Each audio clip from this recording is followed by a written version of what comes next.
You know what I'm saying? Like, I get it. I also think it's a point of privilege, though, for the white people who are doing, let me not say doing this, but for white transgendered people,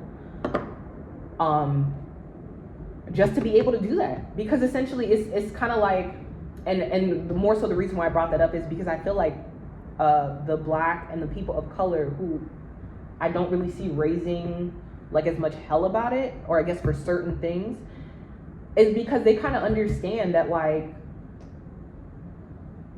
fighting for just this light to be on you as a black person or a person of color is a moot point in America. Like it's like you need to be good with yourself and just let that shit ride, because there are these other factors such as your skin color that makes it really fucking hard to live here, that makes it really fucking hard to exist and be able to think yourself to 80 years old. You know what I'm saying? Versus white people who already kind of are starting where they don't think about it like that. It's a point of privilege to be able to be like, no, I fucking identify as a woman and you're gonna fucking make sure you see that shit. I think that's what they're trying to play with. Like, I think they're trying to play with the racial lines and that's why I said my biggest thing is like, I just don't even get why. I don't get why it's being made. Like, I kind of do, and the only thing I can surmise from it is very sinister. You know, that it's really to teach and upbring in the youth in a very sexual culture. To where that's what you know, and I mean it to where if we have to make people identify because of their sexual orientation, because of the ways they feel, because the sexual orientation doesn't match their gender or the gender roles or any of these things, what we're doing is that we're actually putting a magnifying glass on sex. Yeah, and absolutely. What we're doing is we're saying that it matters more than I think it really does in how you're identified just as a day-to-day person. That's the kind of sinister part I see of it. Like, that's the only way I can think they want to really. Yeah, because essentially it shouldn't really be any of anyone's fucking business. If you decide you want to wear a fucking skirt tomorrow, even if I want to get a sex change, right? What implication does that have to do with that? Right? Why does the government need to know about your BBL? Do they? Do the government know about girls' BBLs? Do you have to report that to the government? Not that I'm aware of. You just go do the shit. Yeah, like, that's what I'm saying. Like, that's what I would see it as. Yeah.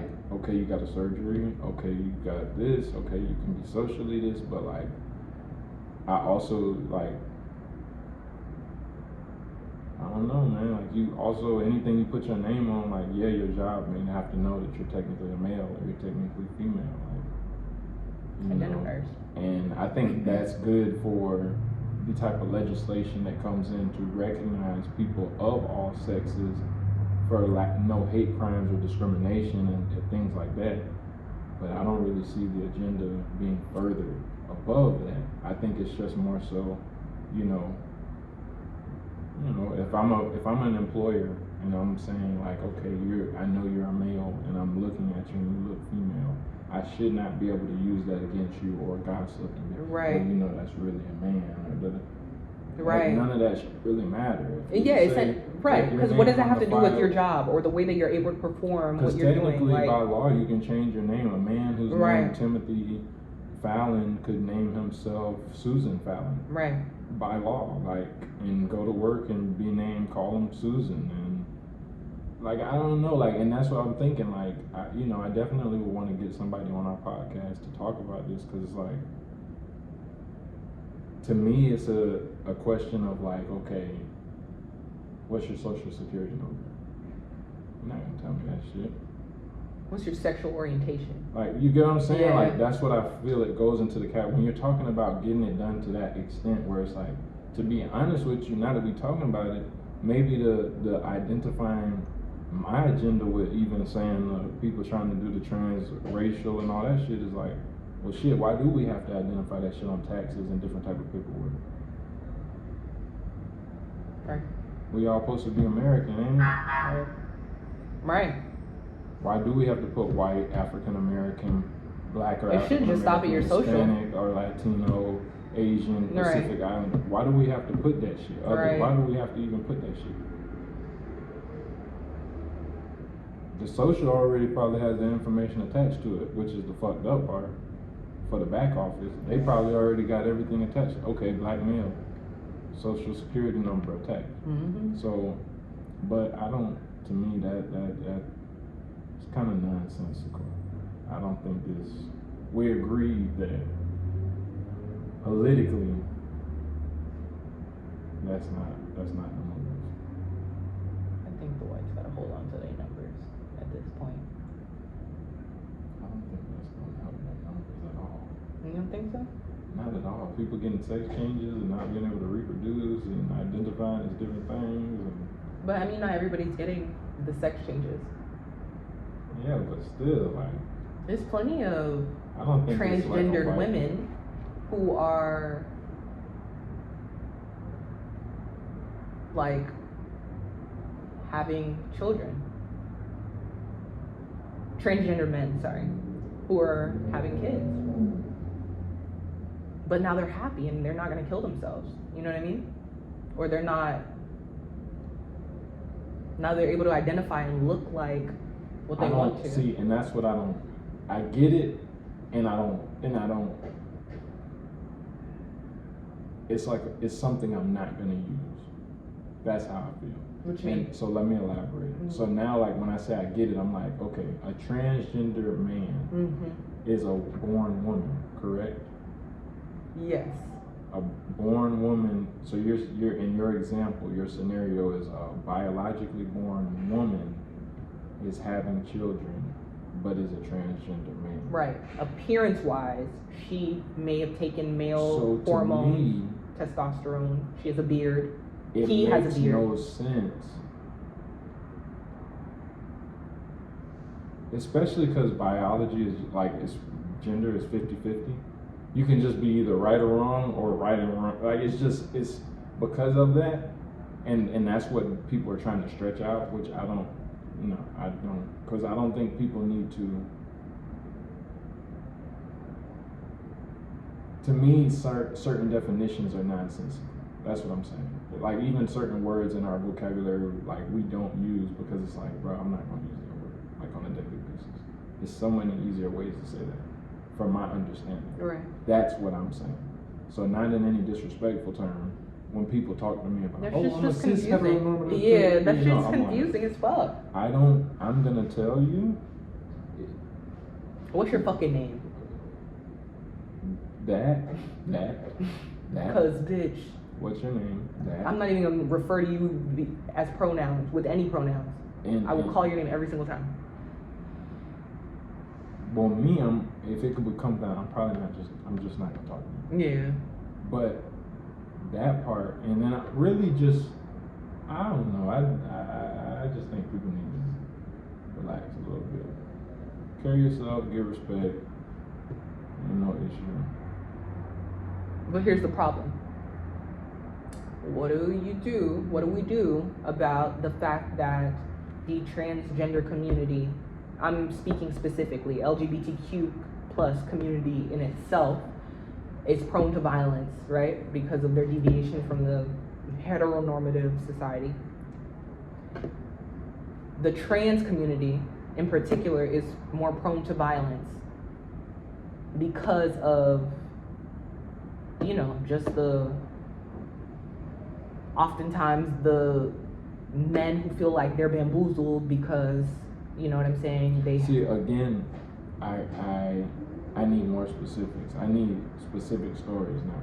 And I don't mean that in a negative way, but when you say trans, that's men and women and right. Like that's there's a lot of stories that are getting the spotlight shown on them about like transgender women who are killed by men because they may have had sex with them and didn't know or didn't tell them that they are transgendered. These men find out, right. And in a fit of rage because they're like, what the fuck? Like I fucked a nigga, like, they then go to, and I'm not saying that to make it like it's black men, I didn't even do that, but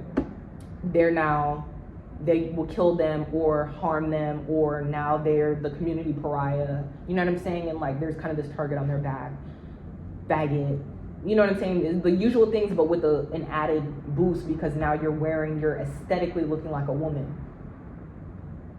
So I would say, in the spirit of devil's advocate, like, are we supposed to just kind of ignore that is happening?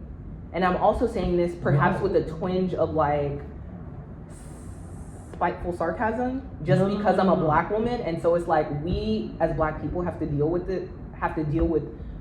the consensus in America not respecting or liking our humanness or humanity, and you know what I'm saying, and not really caring, like, well, what should we do about black people getting killed in the streets? But the Asians are, you know what I'm saying? Like, so we kind of get that, like, that I kind of be feeling some type of way, because I'm like, we literally like get no respect as humans with a darker skin. And so now, because we're talking about how people identify, now it's like, well, what the fuck are we gonna do about the violence that they're facing because this is how they choose to identify? It's like, bitch, why don't want to make it about me, but you know what I mean? Like, but yeah, so devil's advocate, what do we do about that violence? You know what I'm saying? That's why we, in a sense, that would be the argument for why we can't ignore it, because there are things working against them being able to identify freely and exist in this world as they truly want to. You got to figure out what's happening. You know, and people might know, I don't know what's happening, I'm not as in touch, but people, you know, within the community and people who advocate for it, you got to figure out what's happening so that you can make the right type of legislation. Because, for example, like with police brutality, as the black community as a whole, what fucking law are you gonna put? Like, what legislation? Right. You get what I'm saying? Like, yeah. And you really got to analyze the issues. These are deep issues. Yeah, these are psychological. These are how people are behaviors. This is again, mentality. Police discretion. Right. This is people's discretion. This isn't like the law could say something else and motherfucker just, you know, so that's the thing I feel like is kind of missed about these topics. Like,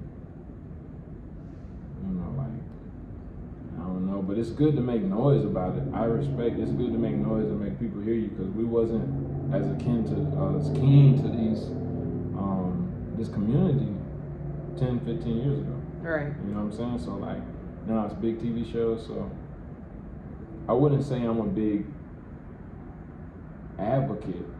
I'm a supporter of anybody being their free self. Mm-hmm. And you know, I just don't.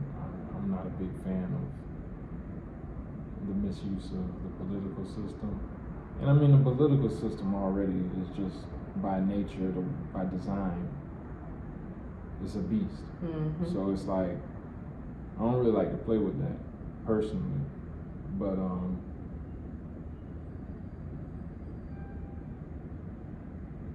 it'd be crazy if I like run for some type of office.